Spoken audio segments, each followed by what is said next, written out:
This 7th video is dedicated to my boyfriend, who we're going to call Captain Awesome.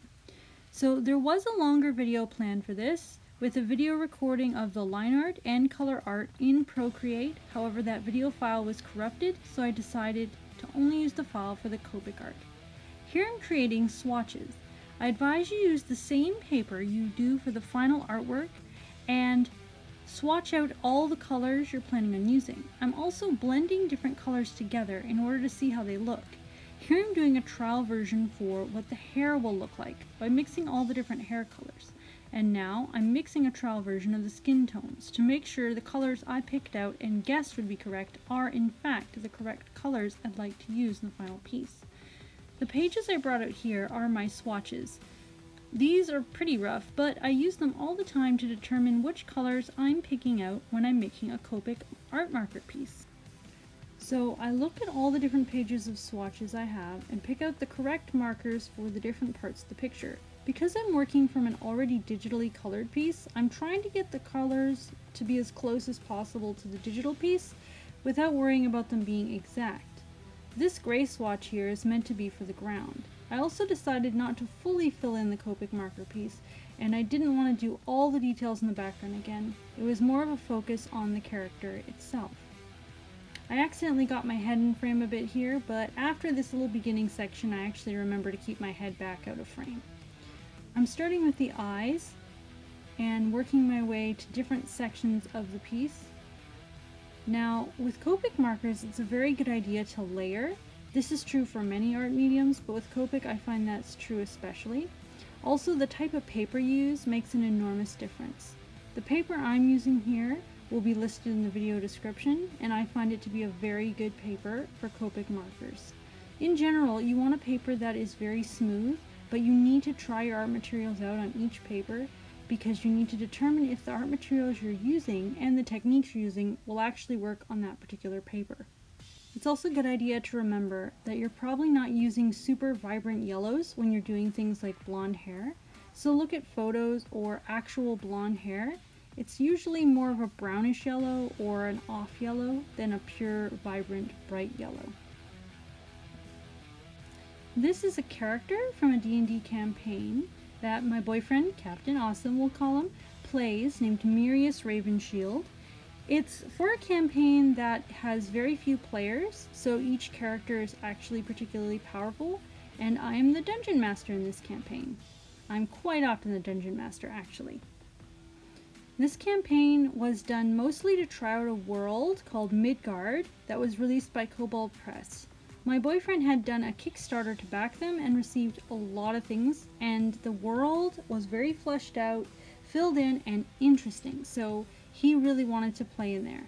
He also wanted to play a Gladiator character who isn't exactly a good alignment. Although I'm not sure where the character is going, he's certainly not starting as a very friendly or good aligned person. I tend to run good and heroic campaigns far more often, but it can be fun sometimes to experiment and run a campaign with more evil or neutral aligned characters just to try different things out.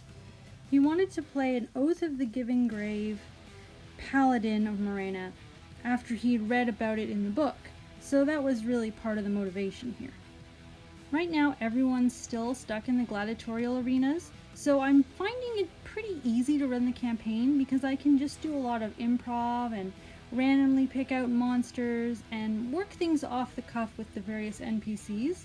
Because things are so constrained within the arena, it's actually a lot easier to keep things on track. Because the characters are slaves and have to fight in an arena, it's pretty easy to railroad things actually, which means that I'm going to have to plan out things if the characters can get free of their situation.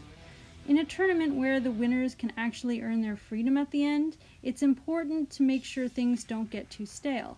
So I made sure to put several interesting NPCs for people to interact with, as well as other quests that aren't just in the arena itself.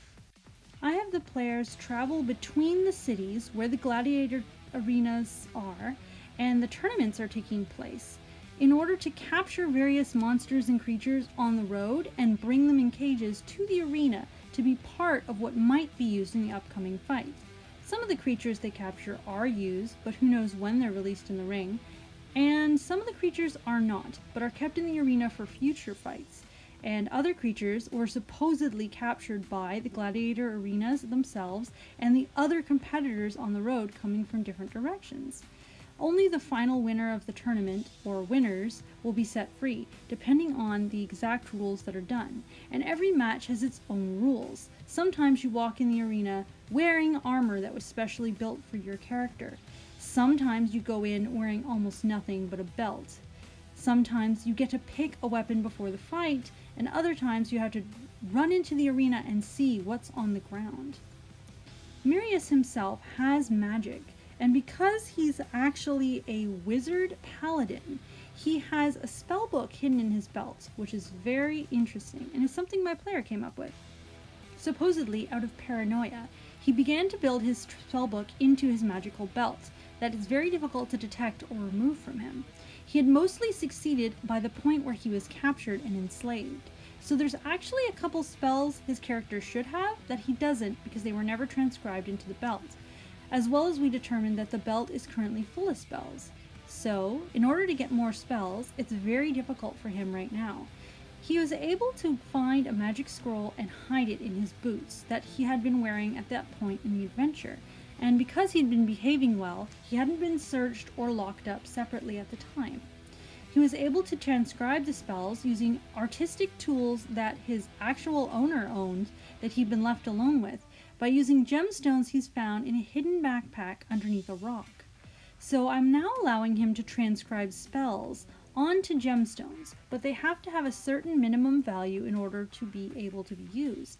And he has to be very good with sleight of hand and stealth checks, as well as very careful about when he transcribes these spells, otherwise he can get caught and it's possible they'll get confiscated.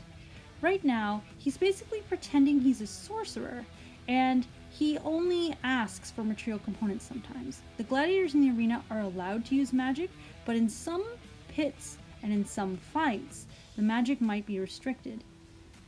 Gladiators in these fights may be allowed to be healed and may have to fight other opponents in the competition, or may have to fight with them and not fight against them, only fighting against monsters and other people released in the arena. Because everything varies up, we're finding it to be a very fun campaign. It's sort of more villain of the week, but really it's actually kind of very enjoyable. It also lets you get more of your evil side out without really hurting anyone. So, as of right now, it's been pretty good. Still, I have to look into what we're going to do for the future if the characters get free.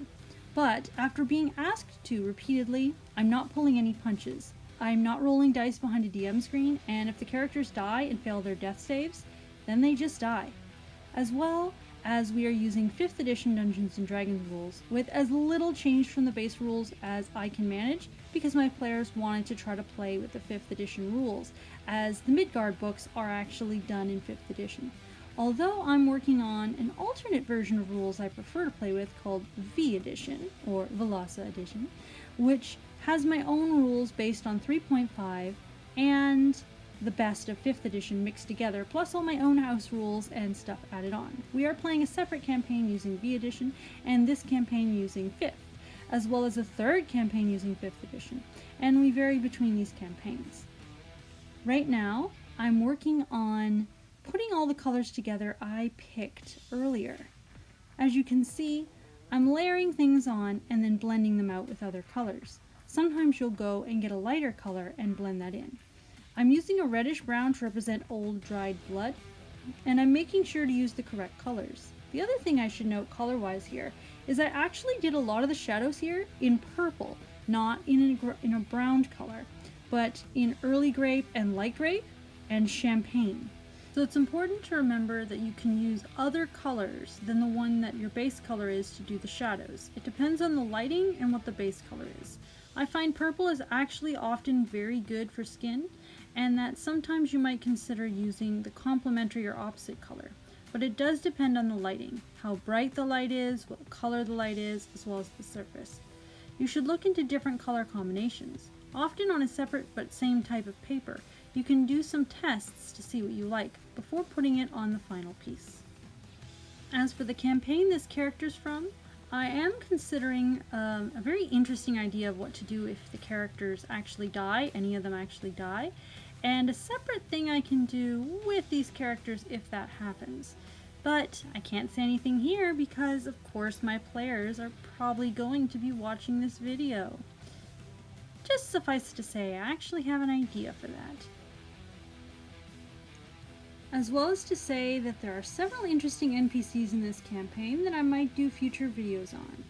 For further art tips about this, I have to say, my boyfriend Captain Awesome actually did the original photo pose reference for this because he knew exactly the pose he wanted me to draw the character in when he was first in the prison cell at the beginning of the campaign. However, Captain Awesome isn't quite as muscular as Myrius, so I looked up additional reference of bodybuilders. I looked for bodybuilders that were muscular but not insanely muscular, and in as close of a pose as I could find. I couldn't find a pose anywhere close to this, so I just had to find a bodybuilder that was leaning forward at all. I bulked out the legs without its own reference, but I used the bodybuilder reference to help me make the body and the arms more correctly muscular. I'm using a ruler here to try to line things up a bit, but I didn't want to go into too much of a background, mostly because I didn't want to waste too much Copic ink and because I wanted this version of the picture to be very, very focused on the character without too many distracting background elements, as I'd already done a full digital piece with a full background, so I just put a few light rays in with this pale gray color. I have a lot of video plans and tutorials, so there's no guarantee I'll revisit any characters from this particular campaign anytime soon, or I'm not going to guarantee it at all actually, because I just have so many plans and ideas, I don't want to guarantee anything. As for dungeon mastering tips, I might do a future video on that if anyone wants to hear my opinion, or if anyone's interested in this campaign, you can of course comment below. If anyone wants more videos on Copic art or any particular tips, feel free to recommend them. I'm open for constructive criticism, questions, comments, and suggestions.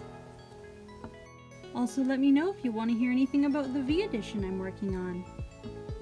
Thank you so much for watching, and I'll be back with another video very soon. Right now I'm still posting on Wednesdays, so I hope you look forward to future videos. Have a great day!